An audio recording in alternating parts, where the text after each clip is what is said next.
Jake Morrison sat in the transport ship and stared out the small window at the stars. He did not want to be here.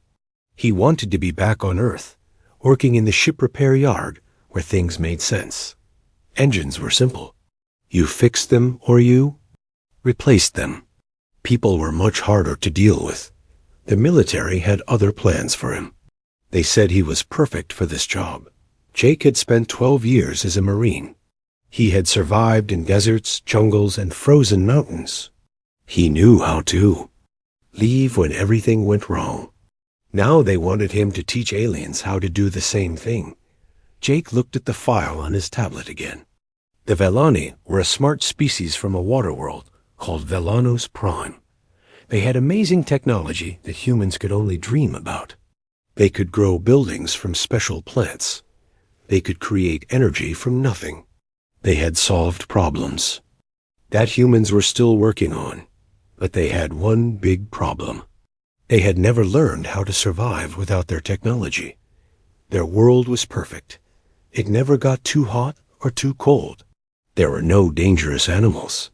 Food grew everywhere. The Velani had never faced real danger or hardship. Now they wanted to move to other worlds. Some of these worlds were not so nice. They had storms and wild animals. The weather could kill you. The Velani needed to learn how to stay alive in places. Like that, the Earth government had agreed to help. They picked Jake because he was good at surviving. He had lived through situations that would kill most people. The plan was simple. Go to the Velani space station. Teach them basic survival skills for 3 months. Come home. Jake did not like teaching. He had tried it once before, and it went badly. The students asked too many questions. They wanted to know why instead of just learning how. In survival situations, there was no time for long explanations. You did what worked or you died. The transport ship shook as it came out of hyperspace. Jake could see the Velani station ahead.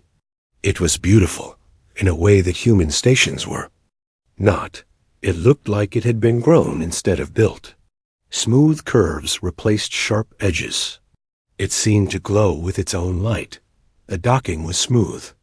Jake gathered his gear and walked to the airlock. His bag was full of simple tools and materials. Knives, rope, flint, and other basic items. The Velani probably thought these things were primitive. They were right. But primitive things worked. When fancy technology failed, the airlock opened, and Jake got his first look at a Velani. Dr. Zelanovex was tall and thin with pale blue skin. Her eyes were large and seemed to see everything. She moved with grace that reminded Jake of a dancer. When she spoke, her voice was musical. Welcome to our station, Jake Morrison. We are very happy that you have come to help us. Jake nodded. Just call me Jake. Where do you want me to set up? Dr. Vex smiled. We have prepared a special room for your classes. Would you like to see it first, or would you prefer to rest after your journey? Let's see the room. I want to get started as soon as possible. Dr. Vex led him through the station. Everything was clean and white. The walls seemed to glow with soft light. The air smelled like flowers. Jake had never seen anything so perfect. It was also the most artificial place he had ever been in. They passed other Velani in the corridors. All of them looked at Jake with curiosity. He was probably the first human they had ever seen. He felt like an animal in a zoo. The classroom was large and empty. The walls could show images, and the floor could change to simulate different surfaces. It was impressive technology, but Jake wondered if it would help with what he needed to. Teach. This is very nice, Jake said, but I think we will need to do most of our work somewhere else. Dr. Vex looked confused. Where else would we learn? In places that are not so comfortable. Survival is about dealing with problems when things go wrong. You cannot learn that in a perfect room, but we have simulation technology. We can create any environment you need. Jake shook his head. Simulations are not the same as real experience. When you know that nothing can really hurt you, you do not learn the right lessons. Dr. Vex seemed to think about this. That is an interesting point. We have always believed that learning was safer in controlled conditions. Safe learning does not prepare you for unsafe situations. If you want to learn survival, you need to face real discomfort and real consequences. Jake could see that this idea bothered Dr. Vex. Her species had spent centuries making everything safe and predictable. The idea of choosing to be uncomfortable was strange to them. "Let me meet the other students," Jake said. "Then we can talk about how to do this training." Dr. Vex took him to another room where 11 other Vellani were waiting. They all looked young and eager. Jake could tell that they thought this would be easy. They were used to being smart and having technology solve their problems. "Everyone, this is Jake Morrison. He will be teaching us survival skills for the next 3 months." The Vellani all made polite greetings.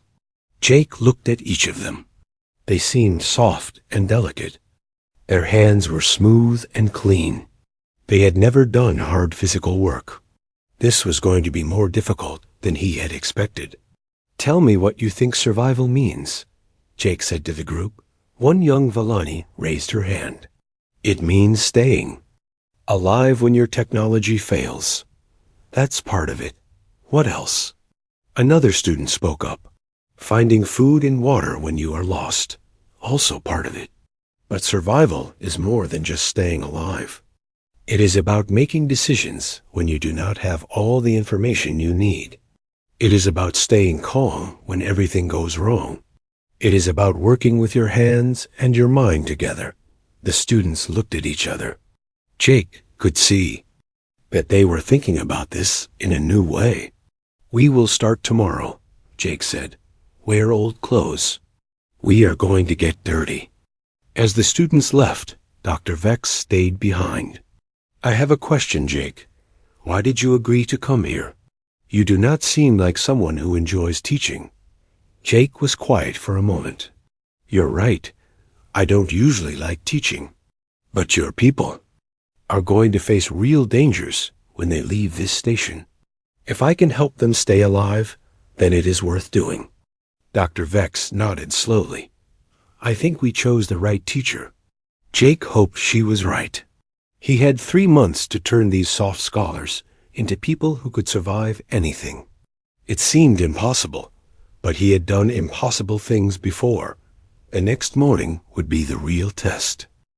Jake stood in the cargo bay of the Vellani station with 12 confused aliens staring at him. He had spent the morning setting up what he called his reality classroom. The clean white walls were covered with dirt and leaves. The perfect temperature. Controls were turned off. The sweet-smelling air was replaced with the smell of earth and smoke. The Vellani students shifted uncomfortably. They were used to perfect conditions. Now they stood in a room that felt wild and unpredictable. Dr. Vex looked worried. The younger students seemed excited but nervous. "This is your first lesson in survival," Jake said. "Nothing is perfect. Nothing stays the same. You have to learn to work with what you have, not what you want." Jake picked up a piece of flint and a steel striker. "We start with fire. Fire gives you heat, light, and a way to cook food. It can save your life. Watch carefully." He struck the flint against the steel. Sparks flew into a small pile of dry grass. Jake blew gently on the sparks. The grass began to smoke, then burst into flame. He fed the fire with small twigs then. Larger sticks. In minutes, he had a strong fire burning. "Fire is life," Jake said. "Now you try." He handed the flint and steel to researcher Kondo Nix, who was closest to him. Kondo held the tools like they might bite him. He struck them together. Nothing happened. He tried again. Still nothing. "Hit them harder," Jake said. "The spark needs energy to form." Kondo struck harder. A few weak sparks fell, but they died before reaching the grass. He tried again and again. His smooth hands were not used to this kind of work, After 10 minutes, he was frustrated and tired. "I cannot do this," Kendo said. "Perhaps we could modify the flint with our technology to make it more efficient." Jake shook his head. "No technology. You need to learn to work with simple tools. What happens if your technology fails? What happens if you crash on a planet with no resources?" "But surely there must be a more logical approach," Dr. Vex said. "We could analyze the chemical composition of the flint and optimize the striking angle." "Analysis is fine," Jake said. "But while you are analyzing, you are freezing in the dark. Sometimes you need to act first and understand later." Jake took the flint back and demonstrated again. This time he moved slower so they could see every detail. The angle matters. The strength matters. But most important is practice. You learn by doing, not by thinking. He handed the tools to Tina Mole, the youngest student. She was barely out of school by Vellani standards. She watched Jake carefully and tried to copy his movements. Her first few attempts failed, but she kept trying. On her 8th try, she got a small spark to land in the grass. "Blow on it," Jake said. Gentle and steady. Tina blew on the spark. It glowed brighter. She blew again. The grass began to smoke. She added more breath, and suddenly the grass burst into flame. She jumped back in surprise and laughed with joy. "I did it. I made fire." The other students gathered around to watch her fire burn. Jake could see wonder in their eyes. They had technology that could create energy from nothing, but making fire with their own hands was something new and exciting. "Now everyone tries," Jake said. "You each need to make your own fire." The next hour was frustrating for both Jake and the students. Dr. Vex approached the task like a scientific experiment. She measured angles and calculated force. But her methodical approach did not work. Fire needed intuition and feeling, not just logic. Researcher Nix kept trying to improve the tools. He suggested modifications and enhancements. Jake had to stop him from taking the flint apart to study it. The other students had similar problems. They were used to technology that worked perfectly every time. Simple tools required patience and practice. Only Tina seemed to understand what Jake was trying to teach. She helped the others, showing them how to feel for the right angle and pressure. "Do not think so much," she told them. "Just try different things until something works." By the end of the day, only half the students had successfully made fire. The others were tired and frustrated. Jake could see that some of them were beginning to doubt whether they could learn these skills. "This is much harder than we expected," Dr. Vex admitted to Jake after the other students had left. "Our people are not used to working with their hands in this way." "That's exactly the problem," Jake said. "Your technology has made everything too easy. When things are easy, you don't develop the skills you need for when things go wrong." "But surely there must be a more efficient way to learn these skills?" Jake sat down on a crate and looked at the Vellani scientist. "Dr. Vex, can I ask you something? What is the hardest thing you have ever done?" Dr. Vex thought for a moment. "I spent 3 years developing a new form of bioenergy conversion. It required solving very complex mathematical equations. And when you made mistakes, what happened? I would adjust my calculations and try again. The computer would show me where I went wrong." Jake nodded. "Now imagine that when you made a mistake, you could die. Imagine that there was no computer to help you. Imagine that you only had one chance to get it right. That is what survival is like." Dr. Vex was quiet for a long time. "I think I am beginning to understand. The difficulty is not a problem to solve. It is a necessary part of the learning." "Exactly. When things are hard, you pay attention. When your life depends on getting it right, you learn faster and remember better." The next morning, Jake started the students on shelter building. He showed them how to make a simple lean-to using branches and leaves. Again, The students struggled. Their hands were soft and clumsy. They had never worked with natural materials before, but Jake noticed something encouraging. The students who had succeeded in making fire the day before were more confident. They were willing to try different approaches. They did not give up as quickly when things went wrong. Tina had become his unofficial assistant. She helped the other students and asked good questions.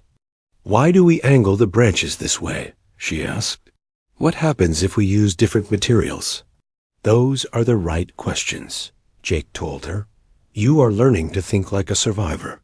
Always ask how you can adapt to different situations." The third day brought water purification. Jake showed them how to boil water to kill germs. He taught them to build simple filters using sand and cloth. He explained how to find clean water in the wild. This lesson went better. The students were beginning to understand that survival was about working with simple tools and natural materials.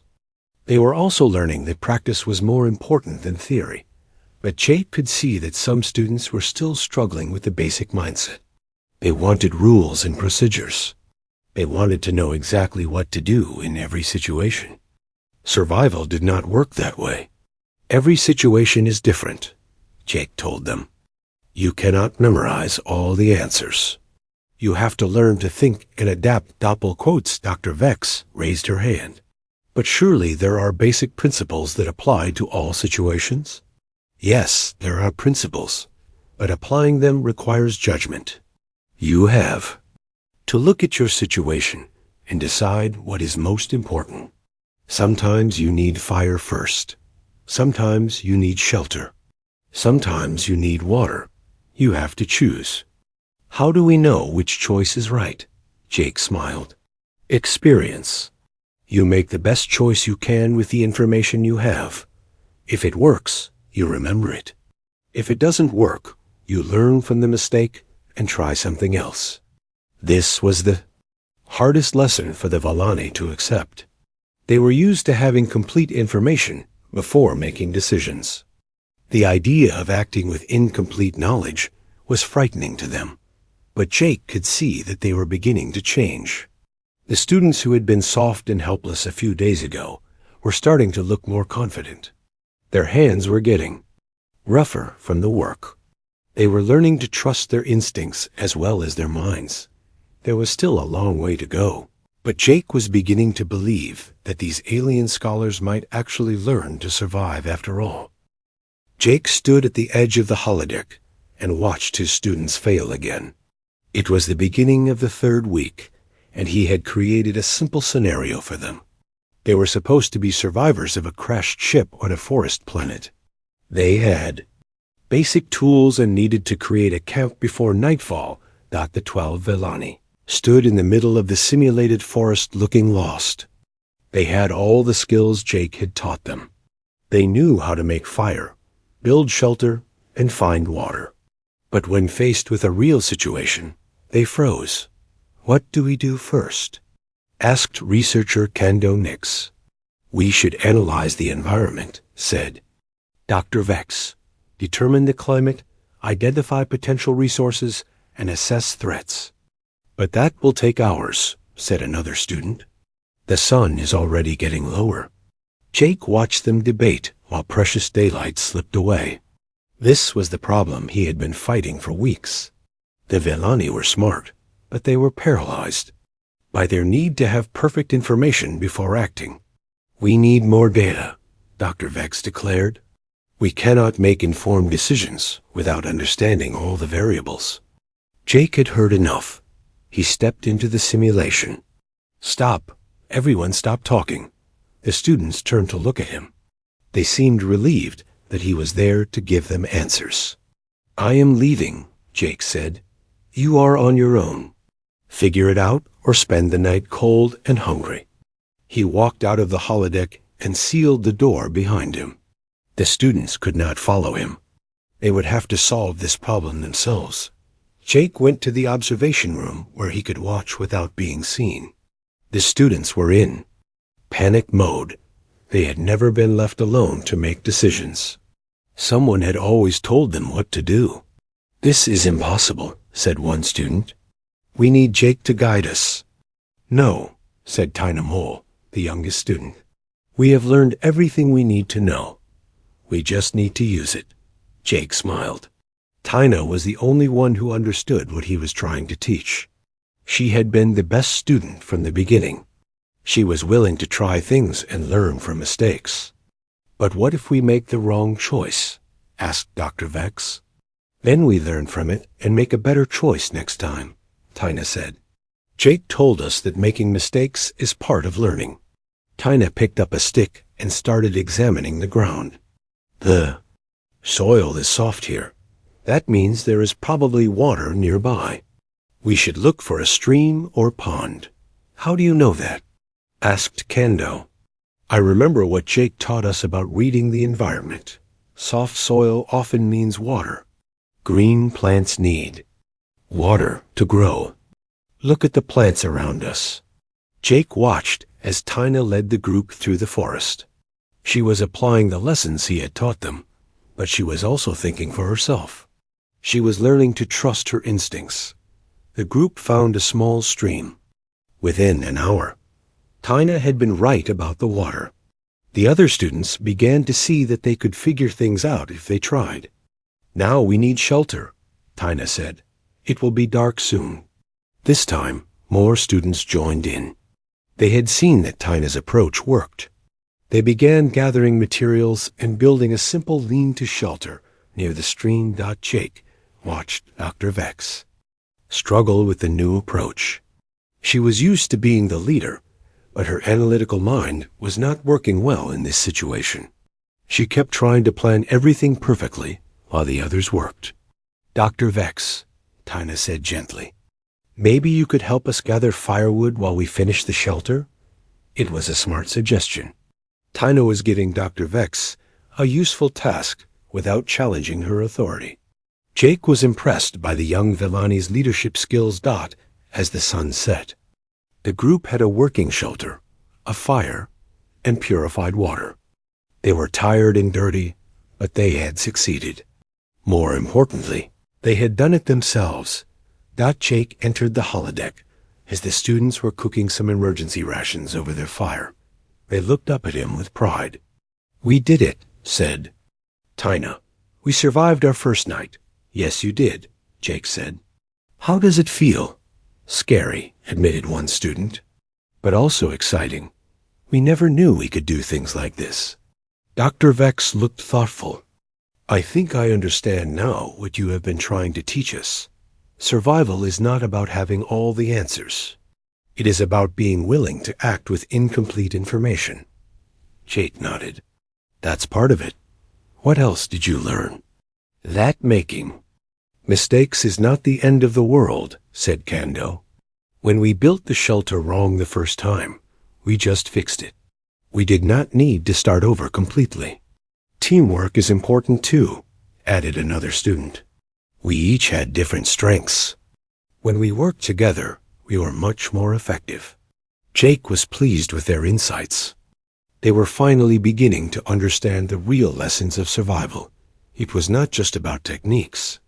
It was about mindset and attitude. Over the next few days, Jake put the students through more difficult scenarios.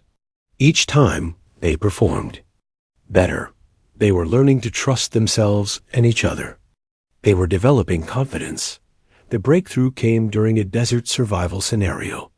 Jake had created a harsh environment with limited water and extreme heat.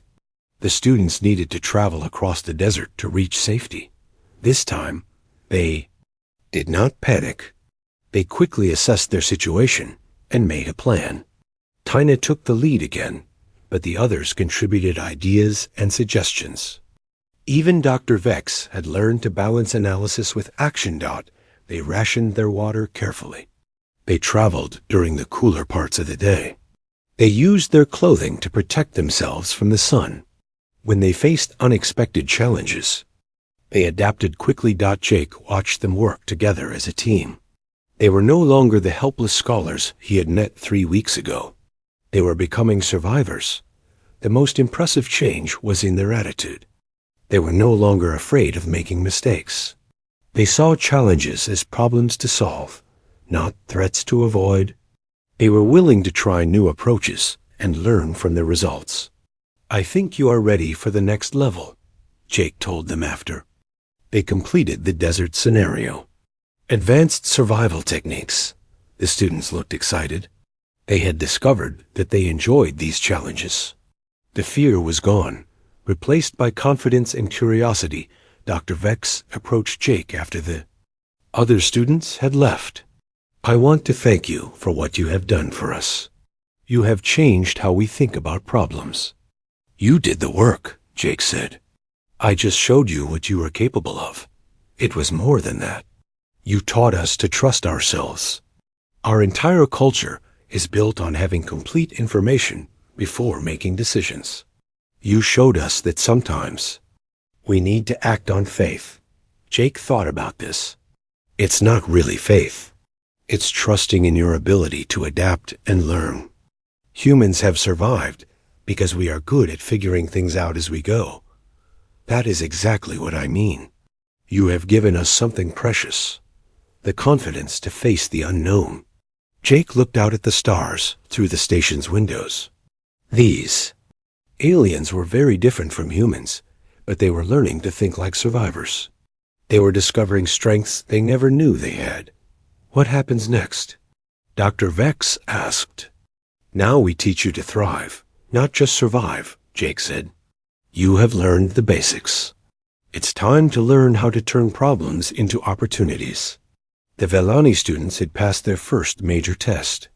They were no longer just following instructions. They were thinking for themselves, making decisions, and learning from experience. They were becoming the kind of people who could survive anywhere. Jake was proud of what they had accomplished. But he was also beginning to realize that teaching them had changed him too. He was learning that there was more to survival than just staying alive. There was the satisfaction of helping others discover their own strength. Jake watched his students work through the advanced scenario he had created. 2 months had passed since he first arrived at the Vellani station.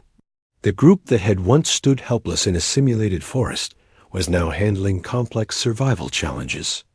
With confidence and skill, the current scenario was their most difficult yet. They were trapped in a mountain cave system after an earthquake. They had limited supplies and needed to find their way out while dealing with injured team members and unstable terrain. Tina Mole had taken charge of the group.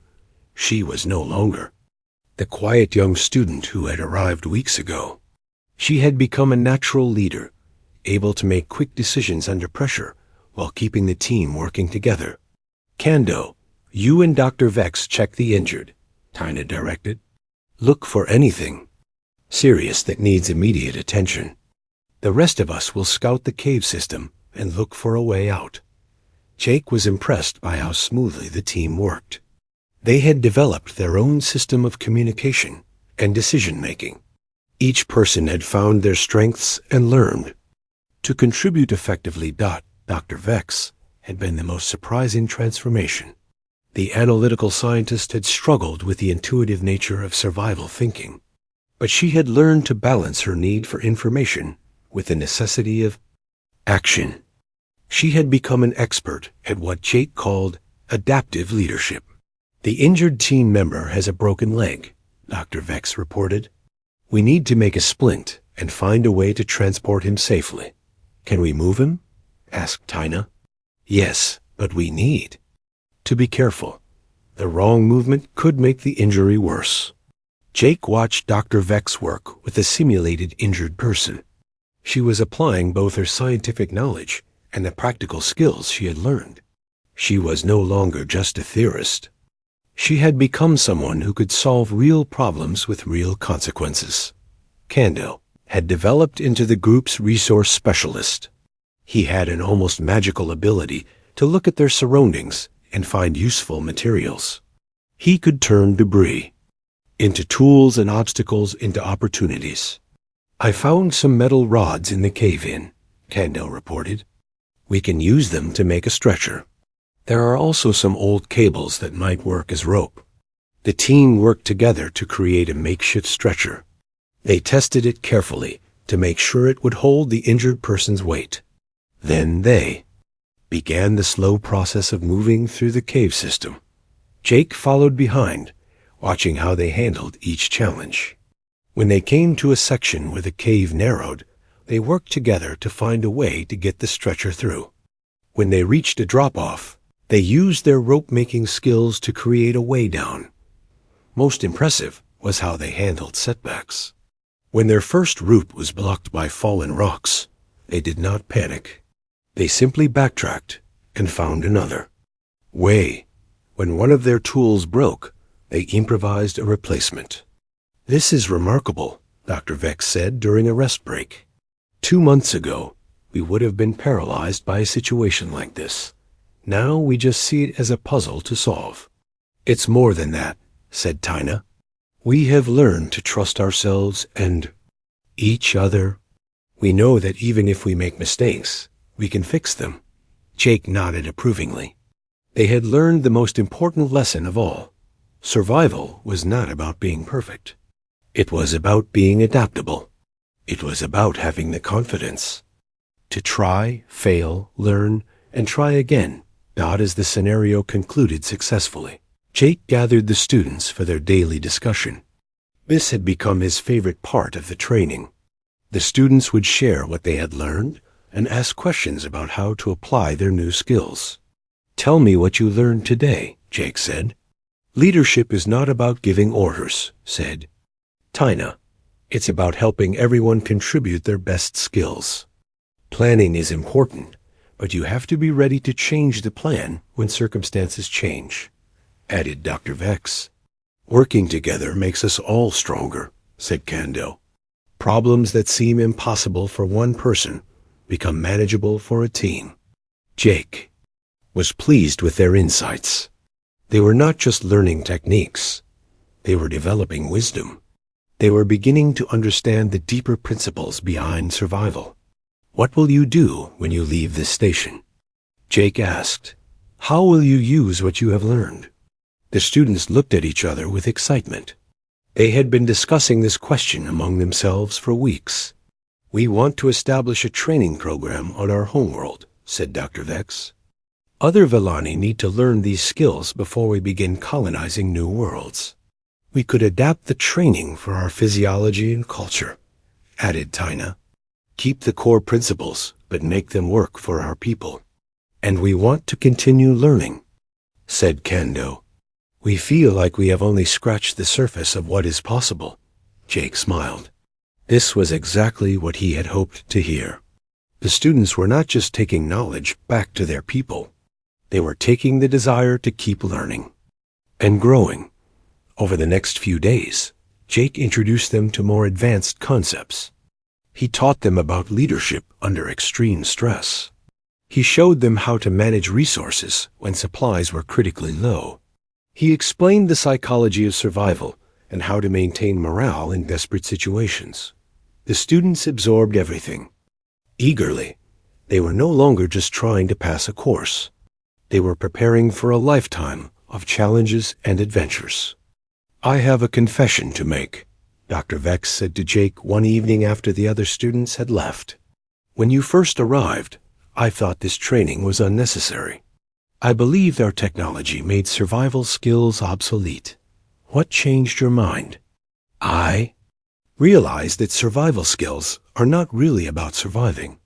They are about living, about facing challenges with confidence, about turning problems into opportunities." Jake had never thought about it that way, but he realized she was right. The techniques were just tools.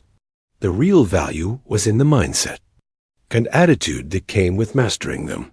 "You have given us something more valuable than knowledge," Dr. Vex continued. "You have given us the confidence to face the unknown. That is something we can use in every aspect of our lives." Jake looked around the training room where they had spent so many hours. The walls were now covered with the students' projects and achievements, fire-making tools they had crafted, shelter designs they had developed, maps of scenarios they had conquered. I think you have given me something valuable, too, Jake said. I came here thinking I was just passing on some basic skills, but teaching you has shown me that survival is about more than just staying alive. It's about helping others discover what they are capable of. Dr. Vex smiled. Perhaps that is the most important lesson of all, that teaching and learning are not separate activities. They are part of the same process. As the second month came to an end, Jake began preparing the students for their final challenges. These would be solo scenarios where each person would face survival situations alone. It would be their chance to prove that they had truly internalized what they had learned. But Jake was also beginning to think about his own future. His 3-month assignment would soon be over. He would return to Earth and go back to his job. In the ship repair yard, the thought did not excite him as much as it once had. Working with the Vellani students had changed him. He had discovered that he was good at teaching when he taught something he truly believed in. He had found satisfaction in helping others develop their potential. For the first time in his life, Jake was beginning to understand that some missions were more important than others. Some jobs were about more than just completing tasks. Some work was about making a difference in the lives of others. He still had 1 month left with the students, but he was already wondering what would come next. The universe suddenly seemed full of possibilities he had never considered before. Jake stood in the cargo bay that had become his classroom and looked at the 12 Vellani students who had become so much more than he had expected. 3 months had passed since his arrival, and tomorrow he was scheduled to return to Earth. His mission was complete, but something felt unfinished. The students were preparing for their final examination. Each would face a complex survival scenario alone, using all the skills they had learned. Jake had designed these tests to be challenging but fair. He wanted to see how much they had really learned. Tina Mole was first. Jake had created a scenario where she was the sole survivor of a research expedition on a hostile ice world. She needed to signal for rescue while surviving in sub-zero temperatures with minimal equipment. Jake watched from the observation room as Tina assessed her situation. She moved with confidence and purpose. She quickly identified the most urgent needs: shelter from the wind and a way to generate heat. Within an hour, she had built a snow cave and started a fire using materials from the wrecked research station. But what impressed Jake most was her attitude. She did not waste time feeling sorry for herself or panicking about the situation. She simply got to work solving the problems in front of her. She had learned to see challenges as opportunities to apply her skills. By the end of the day, Tina had not only survived, but had created a sustainable camp and established a rescue signal. She had even found ways to improve her situation by salvaging useful materials from the wreckage. "How do you feel?" Jake asked when the simulation ended. "Tired, but satisfied," Tina replied. "I knew I could handle whatever problems came up." That confidence made all the difference. Jake smiled. That confidence was exactly what he had been trying to teach them. It was the foundation that all survival skills were built upon. The other students performed equally well over the next few days. Dr. Vex handled a desert survival scenario with the same analytical approach she had always used, but now she balanced it with decisive action. Kendo turned a swamp survival challenge into an opportunity to demonstrate his resource management skills. Each student brought their own personality and strengths to the challenges, but they all shared the same core attitude. They were no longer afraid of the unknown. They had learned to trust their ability to adapt and overcome. On his final night at the station, Jake was packing his equipment when Dr. Vex knocked on his door. She was not alone. The entire class had come to see him. "We have something to discuss with you," Dr. Vex said. "May we come in?" Jake invited them into his quarters. The room was small, but they all managed to fit. They looked nervous but determined. We have a request, Tina said, speaking for the group. We want you to stay with us permanently. Jake stopped packing and looked at them in surprise. Stay? But my mission is complete. You have all the skills you need to teach others. That is not entirely true, Dr. Vex said carefully. We have learned the techniques, but we have not fully learned the mindset. More importantly, we believe what you have taught us could help our entire civilization. Kondo stepped forward.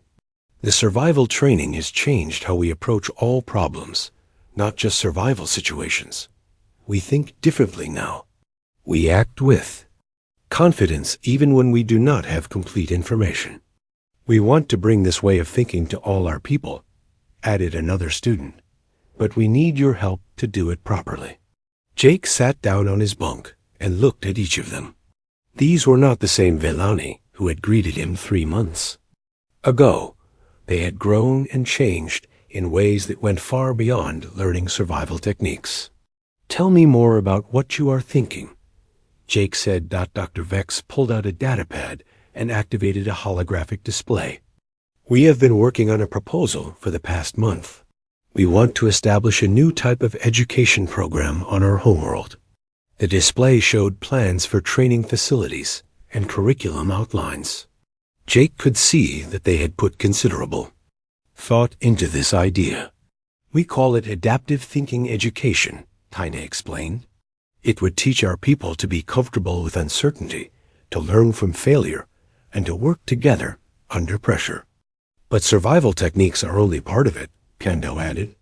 We want to teach the mindset you showed us. The ability to see problems as opportunities, to trust in our ability to adapt and overcome. Jake studied their proposal. It was ambitious and well planned.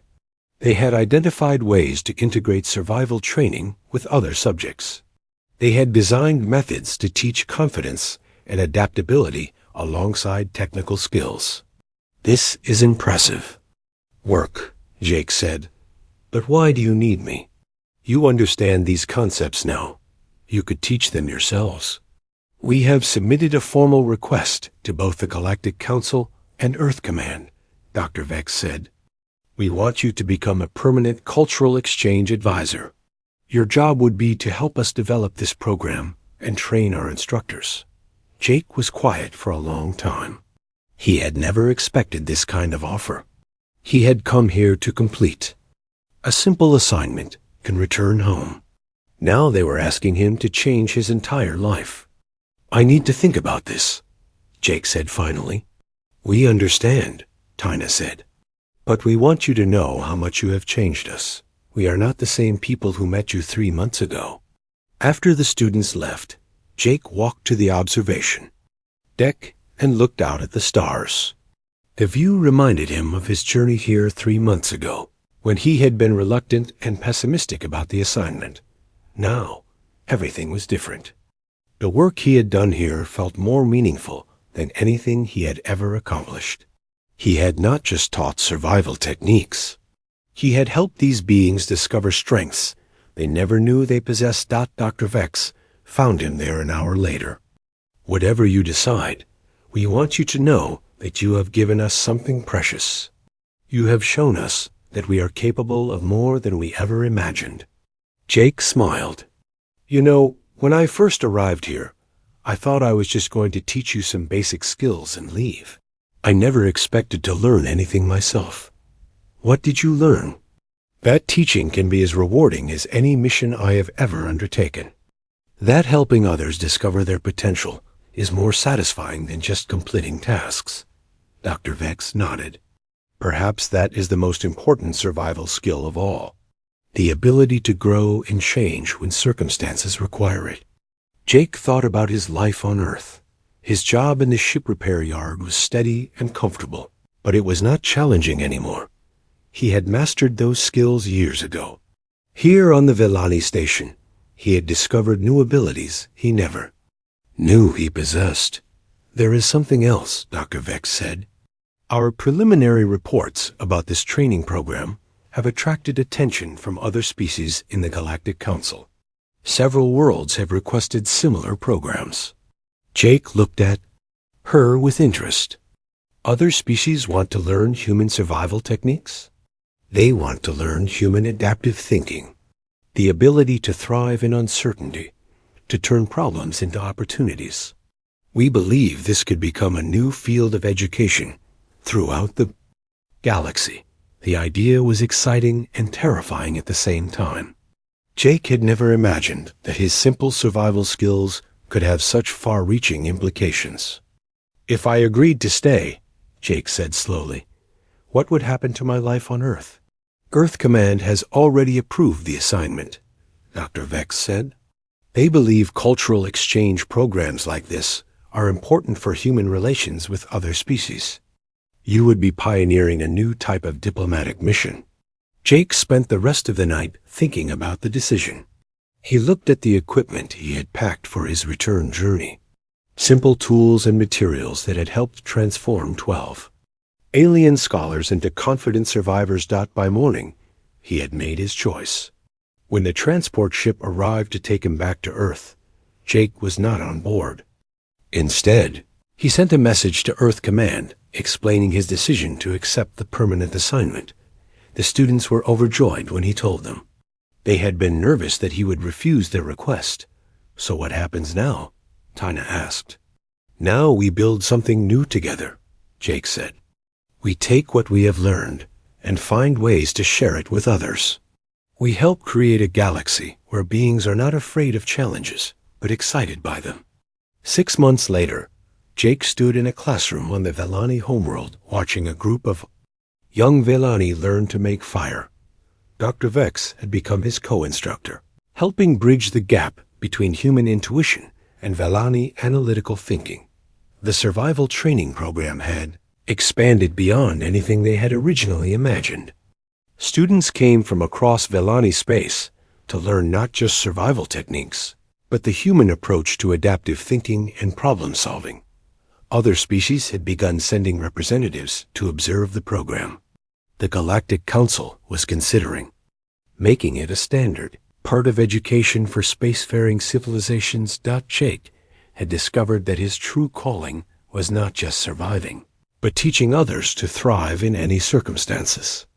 The former Marine who had never wanted to be a teacher had become one of the most influential educators in the galaxy. And the Velani, who had once stood helplessly in a simulated forest, were now preparing to explore and colonize some of the most challenging worlds in their sector of space, armed with the confidence and skills to succeed wherever they went. Sometimes the most important journeys were the ones you never planned to take. Sometimes the best missions were the ones that never seemed to end.